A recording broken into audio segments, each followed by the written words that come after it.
revenit la Echilibru. Sunt gazda dumneavoastră, psiholog Elena Harpur, iar astăzi vorbim despre corpul ca un creier. Știu, sună un pic ciudat. Pe de altă parte, ceea ce vreau să subliniez este puterea minții. Felul în care noi, prin gândurile noastre, ne creăm emoții și creăm reacții la nivelul corpului. De asemenea, putem provoca și crea mai mult decât atât. Putem crea și boli și stare de bine. Astfel, astăzi vorbim despre puterea minții în deplinătatea ei. Desigur, cercetările încă nu au reușit să exploreze cât de mult poate mintea noastră să facă. Încă mai sunt zone nedescoperite din tot potențialul pe care îl avem.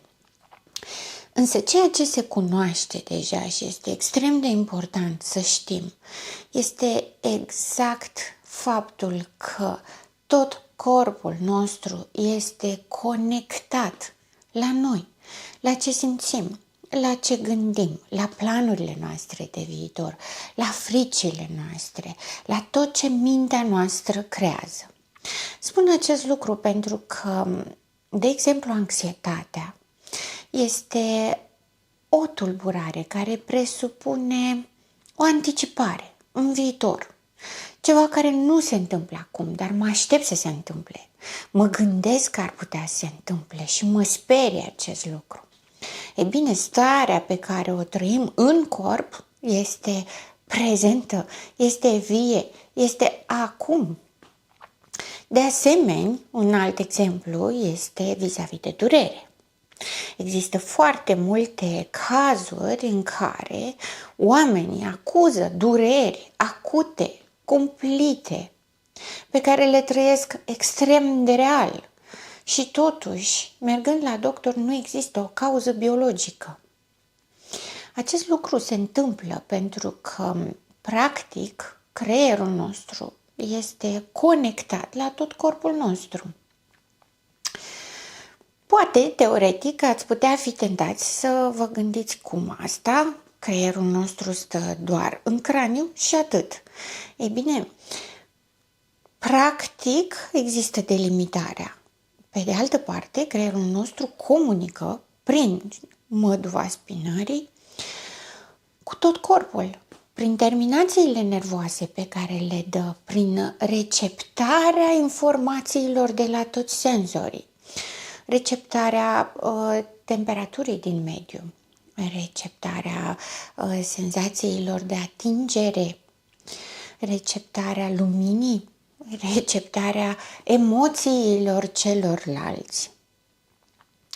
Tot ceea ce primește creierul ca informație prin cele 5 simțuri și, dacă am putea adăuga și intuiția, am avea 6 simțuri, tot ce primește le transformă în informație, le dă sens, le categorizează și le folosește pentru a face anticipări.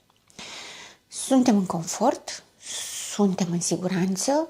Sau suntem în pericol? Suntem amenințați? În confort avem anumite strategii, în pericol avem alte strategii. Tot ceea ce primește le transformă și le trimite în corp. Pentru că, indiferent dacă primim informații din exterior, care nu pot fi, să spunem, cuantificate sau nu sunt concrete, palpabile, așa cum sunt obiectele, mă refer la faptul că auzim gândurile celorlalți pentru că le exprimă, nu pentru că avem vreo putere deosebită în acest sens. Simțim emoția celorlalți, ne contaminăm de trăirile lor, ne simțim așa cum vor ceilalți, ne simțim. De exemplu, dacă avem în jurul nostru o persoană furioasă, ne simțim și noi activați de furie, se trezește și în noi furia sau frica, în funcție de experiențele de viață. Chiar dacă aceste informații nu sunt concrete, nu acționează direct asupra noastră, creierul nostru le percepe și transmite mesajele în corp. Transmite o acțiune, da, planifică o strategie ce urmează să fac de acum înainte, transmite o emoție. Trebuie să-ți fie frică, trebuie să te deschizi emoțional, trebuie să primești, trebuie să fii empatic. Da? Creierul nostru setează, traduce informația și o prestabilește într-un tip de comportament. Tocmai de aceea,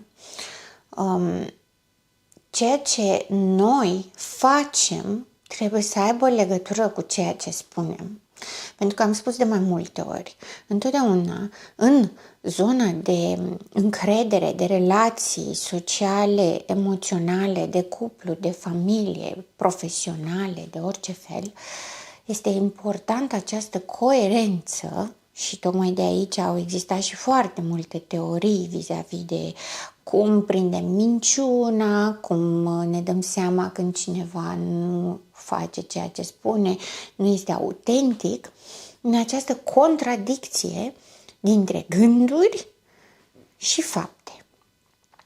În mod intenționat am lăsat emoțiile deoparte, pentru că aici există două teorii mari și late.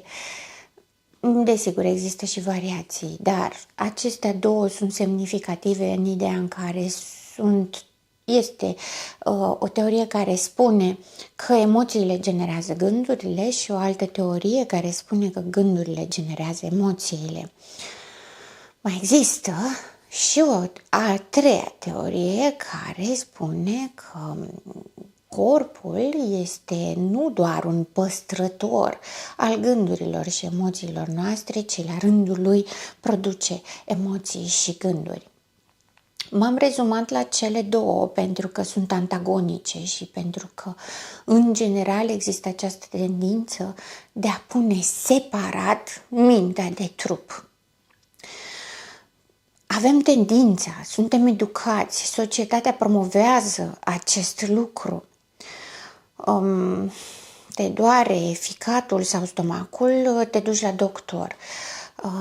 Ai o afecțiune emoțională, te doare sufletul, încă trebuie să-ți gestionezi singur asta.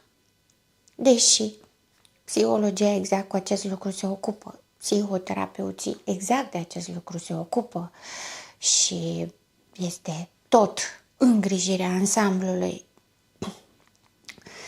Vreau să subliniez faptul că mintea și corpul nu sunt separate. De asemenea, nu sunt separate aceste două nici de emoții.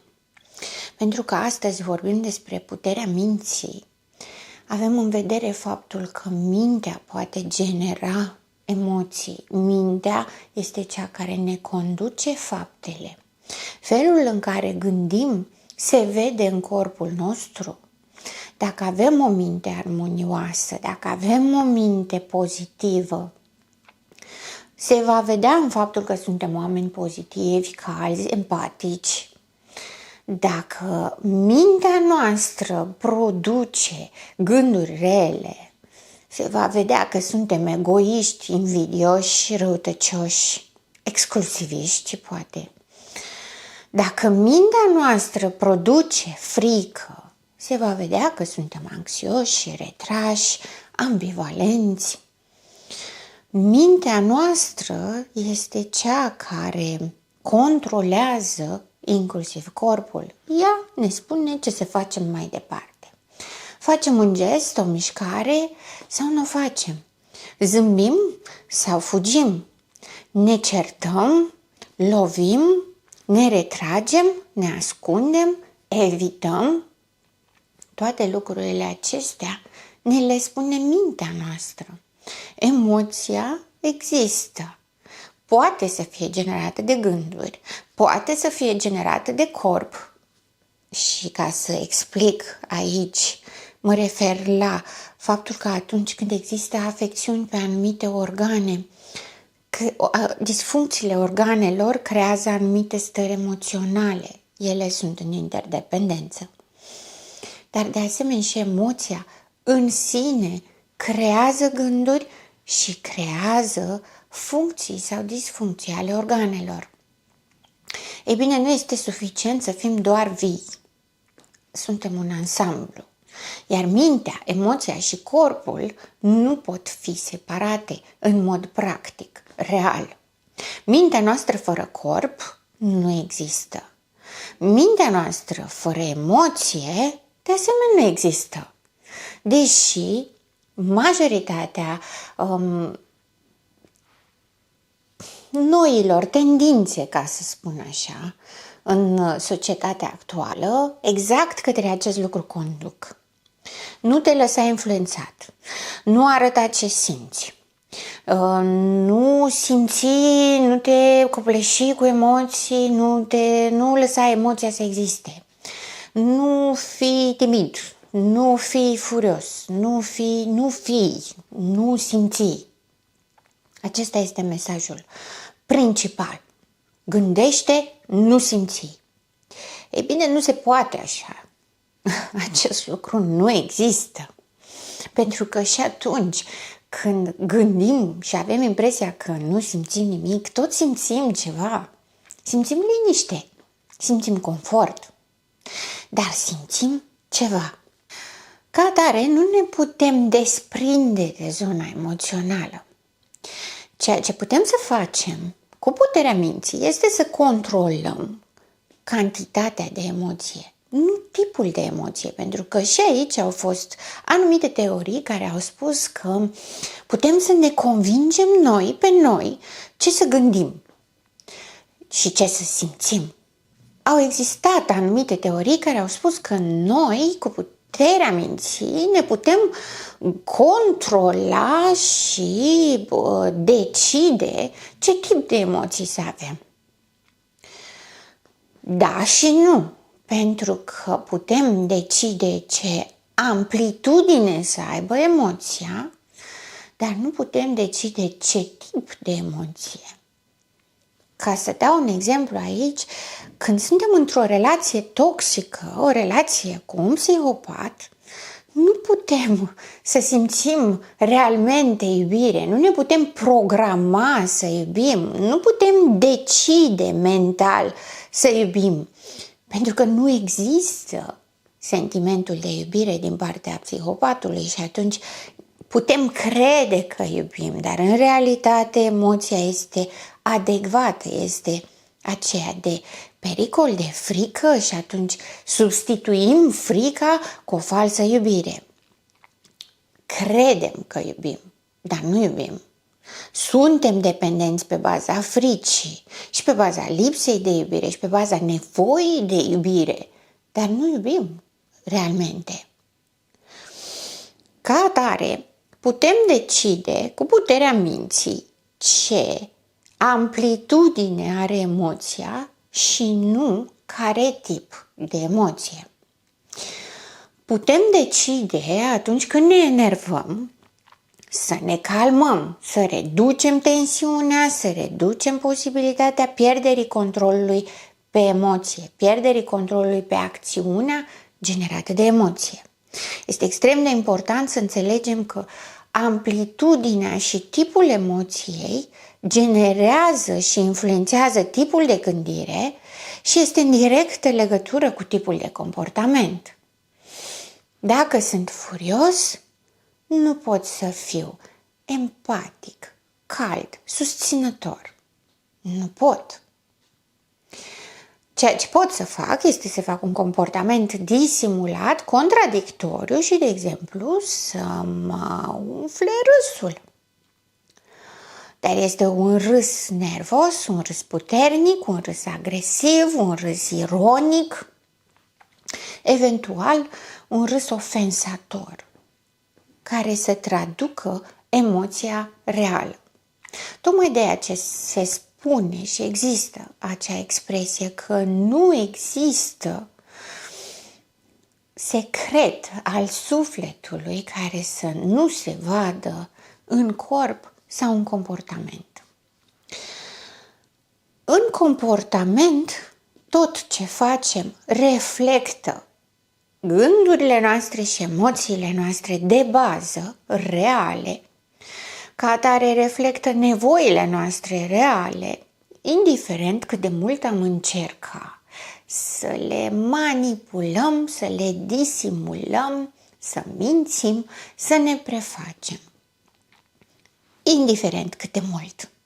Vreau să subliniez acest lucru pentru că foarte mulți oameni au impresia că dacă nu spun ce simt, că dacă încearcă să se facă plăcuți sau încearcă să transmită un mesaj din vorbe, dar tot comportamentul lor non-verbal, tot corpul lor urlă, au cu tot o altă emoție, au impresia că pot să convingă pe ceilalți oameni. Ei bine, în realitate nu. Practic, da. Și fac această diferență pentru că ceea ce subliniez astăzi este că întotdeauna dacă cineva este păcălit, este pentru că și-a dorit să fie păcălit. Este pentru că a acceptat să fie păcălit. Nu pentru că niciodată n-a văzut, nu și-a dat seama, un al șaselea simț, intuiția, nu i-a adus la cunoștință că ceva este în neregulă acolo, ci pur și simplu le-a dat la o parte pentru că a vrut să creadă acel lucru. S-a potrivit a ceea ce avea nevoie să simtă. De asta am simțit nevoia să fac această precizare. Mi-aș dori să fie foarte clar acest lucru, pentru că este baza psihosomaticii. Puterea minții pe care o avem poate genera în corp atât stare de bine cât și stare de rău. Tocmai de aceea persoanele care suferă de anumite tulburări de personalitate, cum ar fi, de exemplu, histrionismul, dar și tulburări mentale, cum ar fi somatoformul, pot să își creeze în corp, doar gândindu-se la acest lucru, boli cronice, afecțiuni grave. De exemplu, cancerul este o boală autodezvoltată. Celulele cancerigene nu sunt altceva decât propriile celule care se rebelizează, care nu mai suportă presiunea conflictului, care nu mai suportă presiunea pusă pe organ și nu mai respectă regulile. Nu mai mor când trebuie, nu mai respectă limitele organului și atunci ceea ce fac este să sufoce organul. Sufocă organul care este răspunzător de conflictul psihologic. Mintea cu sufletul nu se pot împăca și atunci toată această tensiune, acest conflict, simt ceva, dar gândesc altceva. Simt că nu sunt iubită, dar mă gândesc că tot răul pe care mi-l face pentru binele meu. Toată această tensiune se poate pune pe organul responsabil, pe inimă sau pe plămâni. Pentru că și plămânii și inima sunt responsabili cu iubirea și cu tristețea. Este vorba din bătrâni care spune, i s-a pus pe suflet. A murit de inimă albastră, de inimă neagră, a murit de tristețe. Tristețea accentuată, conflictul dintre minte și suflet nu pot coexista în mod armonios. Tocmai de aceea, în mod general și de obicei, psihopații nu au boli cronice. Ei nu somatizează. Ei sunt sănătoși foarte mult timp în viața lor. Apucă bătrânețile și au bătrâneți lungi. Pentru că ei sunt în armonie, minte, suflet, corp. Ei nu pun presiune pe organele lor. Ei sunt răi și se manifestă rău. Gândesc rău, simt rău, fac rău. Este armonie. Chiar dacă din punct de vedere moral nu este un lucru bun, chiar dacă din toate punctele de vedere, și moral, și juridic, și etic, ei încalcă regulile, ei o fac în seninătate, lor le place, ei lor își fac un bine, ca atare nicio presiune pe organe, ca atare nu apar boli. De asemenea, în egoismul lor extrem de mare, ei au grijă de ei, să doarmă cum trebuie și cât au nevoie, să doarmă cu cine le place, să aibă ritmul vieților care le place, care este conform trăirilor lor, nevoilor lor. Să-și facă toate plăcerile, se îngrijesc ca nu cumva să le lipsească ceva vreodată, chiar dacă prețul este să calce pe alți oameni. Tocmai de aceea nu se îmbolnăvesc. Se îmbolnăvesc, fac boli cronice, victimele, persoanele care consideră și cred că trebuie să se sacrifice pentru psihopați. Pentru că nicio persoană normală, într-un raport și în relație cu o altă persoană normală, nu se pune problema de sacrificiu. Într-o relație sănătoasă, sacrificiul nici nu intră în calcul, pentru că ambele persoane sunt respectate, le sunt respectate dorințele, nevoile, visele, așteptările și există fluxul de energie între cei doi, își împărtășesc lucruri, comunică. Ca atare, sacrificiul nu apare în discuție. Nu este nevoie să renunț la nimic din mine ca să am o relație sănătoasă. Iar acest lucru rămâne valabil pentru o viață întreagă de om. Chiar nu este nevoie să sacrific nimic din mine ca să am o relație sănătoasă. Când se pune problema de sacrificiu, avem relație toxică și este primul pas, când accept sacrificiul, este primul pas către îmbolnăvire. În funcție de tipul de relație toxică și de persoana care solicită sau susține acest sacrificiu, apar bolile într-un loc sau altul. Auzisem o știre, un articol, mai multe știri, un articol, mai multe articole, care subliniază faptul că este o epidemie de cancer. Diferite cancere, în mod special cancerul de colon, cancerul de sân, sunt cele mai frecvente. Metafora cancerului de colon este nu dau drumul. Sunt acele persoane și în mod special femeile, este cea mai mare frecvență de cancer de colon este la femei. Sunt femeile care au fost învățate că indiferent cum este relația bună, rea, indiferent cum este partenerul tău, te chinuie, te bate, nu te respectă, nu te iubește, tu trebuie să stai acolo, nu dai drumul relației. Și apare cancerul de colon. Pentru că nu elimină, nu dă drumul, nu lasă fluxul natural să existe. Cancerul de sân este legat de feminitate. Este legat de femeia să fie femeie în pielea ei și să se simte femeie. Atât timp cât relația de cuplu, relația de familie, părinții au spus că nu trebuie să se alinte, nu trebuie să fie vulnerabilă, nu trebuie să depindă de un bărbat, nu trebuie să fie la mâna unui bărbat. Femeia își respinge nevoia de a fi mângâiată, alintată, susținută, protejată de un bărbat și ca atare își respinge feminitatea. Trebuie să aibă controlul, trebuie să fie dură, trebuie să fie dominatoare, trebuie să fie persecutoare, să îi se dea ce trebuie să îi se dea.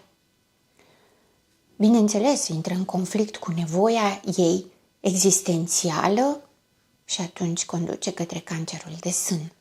Femeia care trebuie tot și poate tot își anulează feminitatea. La orice moment ea ar găsi un partener care să-i susțină feminitatea, ea ar fi femeie. Dar își găsește și își păstrează parteneri care să respecte mitul familial, instrucțiunile pe care le-a primit, să nu fie vulnerabilă. Poate părea paradoxal acest lucru, pentru că știm foarte bine că vulnerabilitatea este vânată de psihopatie și în momentul în care exprimăm vulnerabilitatea, psihopatul are hrană și face rău în mod specific, deliberat, conștient, ales. Ei bine, aici există soluții, pentru că ceea ce am exprimat și am manifestat mai devreme este diferența dintre normalitate, psihopatie, diferența dintre miturile care produc o autopersecuție, o autoanulare care conduce la boli psihosomatice. În corp se descarcă o tensiune psihică. Desigur că există soluții. Dacă eu știu cine sunt ca femeie, dacă mie îmi place să fiu femeie, eu voi ști să triez ceea ce îmi face rău și ceea ce nu îmi face rău. Desigur există posibilitatea să fiu păcălită sau să mi se spună minciuni. Bineînțeles, pentru că setarea mea nu este să elimin minciunile, să le văd de dinainte, să stau în gardă, să știu tot, să pot tot, ca să previn totul de dinainte. Nu, scopul nostru, al tuturor oamenilor în viața asta, nu este să stăm încordați, să prevenim orice ar putea să vină de dinainte. Nu. Treaba noastră, în schimb, este să știm cine suntem, să știm ce vrem, să punem limite adecvate, pentru că, da, sigur, oricine mă poate minți, dar îmi voi da seama de acest lucru. Și rămâne tot în alegerea mea dacă accept să fiu mințită sau nu. Pentru că boala apare doar dacă știu că sunt mințită și accept să fiu mințită. Și acceptând să fiu mințită, ajung să mă mint singură și ajung să fiu eu în conflict cu mine, pentru că gândurile mele care mi-aș dori să fie ceva frumos se contrazic cu ceea ce simt că nu este în regulă.